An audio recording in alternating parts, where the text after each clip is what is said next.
আসসালামু আলাইকুম। আজকে ইরানকে নিয়ে চলমান ভূরাজনৈতিক টানাপোড়েন, বিশ্বকাপের মাঠের প্রস্তুতি এবং আমেরিকা ও ইরানের মধ্যকার নতুন সমঝোতা স্মারক নিয়ে তৈরি হয়েছে এক জটিল সমীকরণ। আজকের এই প্রতিবেদনে আমরা আলোচনা করব ঠিক কীভাবে এই ঘটনাগুলো মধ্যপ্রাচ্যসহ বিশ্ব রাজনীতিতে নতুন মোড় সৃষ্টি করেছে।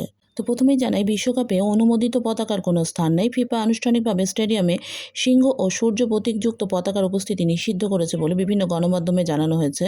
আর আমেরিকা নয়, বিশ্বকাপে মেক্সিকোতে ঘাঁটি গড়বে ইরান দল। তো চলতি বছরে ফিফা বিশ্বকাপ চলাকালে ইরানের জাতীয় ফুটবল দল মেক্সিকোর তিজুয়ানাকে নিজেদের ক্যাম্প হিসেবে ব্যবহার করবে। ফিফা অ্যারিজোনা থেকে দলটির প্রশিক্ষণ ক্যাম্প সরানোর অনুমোদন দেওয়ার পরই এই সিদ্ধান্ত নেওয়া হয়েছে। ইরানের ফুটবল ফেডারেশন জানিয়েছে, এই পরিবর্তনে ফলে ভিসা সংক্রান্ত জটিলতা এড়ানো সম্ভব হবে। একই সঙ্গে ইরানের রাষ্ট্রীয় বিমান সংস্থার সরাসরি ফ্লাইট দলটি সহজেই মেক্সিকোতে যাতায়াত করতে পারবে। বিশ্বকাপের ইরানের এই প্রথম ম্যাচ 15 জুন লস অ্যাঞ্জেলেসে নিউজিল্যান্ডের বিপক্ষে অনুষ্ঠিত হবে। এরপর 21 জুন বেলজিয়ামের বিপক্ষে এবং 26 জুন সিয়াটলে মিশরের বিপক্ষে মাঠে নামবে ইরান। সূত্র দ্য নিউ ইয়র্ক টাইমস। এদিকে ইরান যুদ্ধের প্রভাবে জাপানি ক্ষেপণাস্ত্র সরবরাহে বিলম্বের আশঙ্কা দেখা গেছে। ইরান যুদ্ধের সময় যুক্তরাষ্ট্রের ক্ষেপণাস্ত্র মজুদ উল্লেখযোগ্যভাবে কমে যাওয়ায় জাপানে পূর্বনির্ধারিত 400টি টমাহক ক্ষেপণাস্ত্র সরবরাহ 2 বছর পর্যন্ত পিছিয়ে যেতে পারে বলে জানিয়েছে ওয়াশিংটন।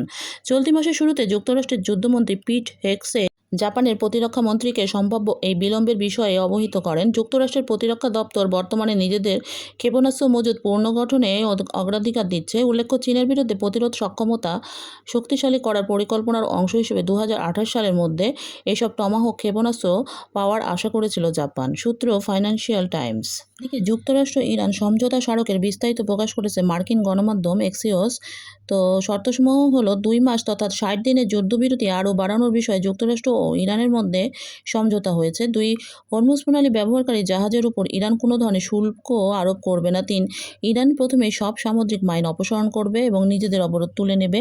4 ইরান শর্ত পূরণ করলে যুক্তরাষ্ট্র ইরানের বিরুদ্ধে আরোপিত নৌ অবরোধ প্রত্যাহার করবে। 5 ইরানের তেল শিল্প সংক্রান্ত কিছু নিষেধাজ্ঞা ছাড় দেওয়ার প্রতিশ্রুতি দেবে যুক্তরাষ্ট্র। 6 ইরানে অঙ্গীকার করবে যে তারা কখনো পারমাণবিক অস্ত্র তৈরির পথে যাবে না। 7 ইরান তাদের ইউরেনিয়াম সমৃদ্ধকরণ কর্মসূচি পুরোপুরি স্থগিত করবে এবং মজুদ সমৃদ্ধ ইউরেনিয়াম অপসারণ নিয়ে আলোচনায় বসতে রাজি হবে। 8 যুক্তরাষ্ট্র ধীরে ধীরে ইরানের উপর থেকে নিষেধাজ্ঞা প্রত্যাহার করবে এবং বিদেশে জব্দ থাকা ইরানি সম্পদ নিয়ে আলোচনায় অংশ নেবে। 9 2 মাস তথা 60 দিন সময়সীমা শেষ না হওয়া পর্যন্ত যুক্তরাষ্ট্র ইরান ঘিরে অবস্থানরত কোনো সামরিক বাহিনী প্রত্যাহার করবে না।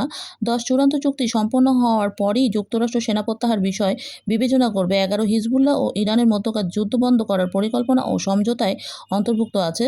12 হিজবুল্লাহ পুনরায় অস্ত্র সংগ্রহের চেষ্টা করলে ইসরায়েলকে আগাম সামরিক পদক্ষেপ নেওয়ার অনুমতি দেওয়া হবে। 13 এই সামরিক পদক্ষেপের মধ্যে লেবাননে বিমান হামলা ও ড্রোন হামলাও অন্তর্ভুক্ত থাকতে পারে। 14 সমঝোতা নিয়ে কূটনৈতিক মহলে বলা হয়েছে, হিজবুল্লাহ শান্ত থাকলে ইসরায়েলও শান্ত থাকবে। সূত্র অ্যাক্সিওস। আগেই বলেছি। এছাড়া ইরান ও যুক্তরাষ্ট্রের মধ্যে এই সমঝোতা স্মারকটি কিছুক্ষণ আগে জানা গেছে যে স্বাক্ষরিত হবে না। কিছু গুরুত্বপূর্ণ বিষয় নিয়ে এখনও আলোচনা চলছে বলে জানিয়েছে মার্কিন গণমাধ্যম অ্যাক্সিওস। আর সবশেষে একটি মজার খবর দিই, সেটাই হলো মার্কিন কর্মকর্তারা গোপনে ইরানকে বলেছে ইরান যেন ট্রাম্পের রাগ করে বলা বিভিন্ন মন্তব্য ও ট্রুথ সোশ্যালের পোস্টগুলো এড়িয়ে যায়। এগুলো নাকি চলমান আলোচনায় যুক্তরাষ্ট্রের আসল অবস্থান না। তাদের মতে ট্রাম্পের এসব পোস্ট নাকি যুক্তরাষ্ট্রের অভ্যন্তরীণ জনমতকে লক্ষ্য করে করা হয়, ইরানকে উদ্দেশ্য করে না। তাই ইরানের এগুলো গোনায় ধরা উচিত না। সূত্র ইরানি কর্মকর্তাদের বরাতে জানিয়েছে ইরানের গণমাধ্যম ফার্স নিউজ এজেন্সি। তো বিশ্ব রাজনীতির এই জটিল সন্ধিক্ষণে ইরান যুক্তরাষ্ট্রের এই নতুন সমঝোতা শেষ পর্যন্ত শান্তির পথে যাবে নাকি উত্তেজনা আরও বাড়বে তা এখন দেখার বিষয়। ইরান ও যুক্তরাষ্ট্রের মধ্যকার এই সমঝোতা স্মারকটি আজ স্বাক্ষরিত হয়নি যদিও, তাই সবার নজর এখন আগামীকালের দিকে। দেখা যাক কাল কী হয়। তো আজ এই পর্যন্তই। সবাই ভালো থাকবেন, আবারও দেখাবে ইনশাল্লাহ। আল্লাহ হাফেজ।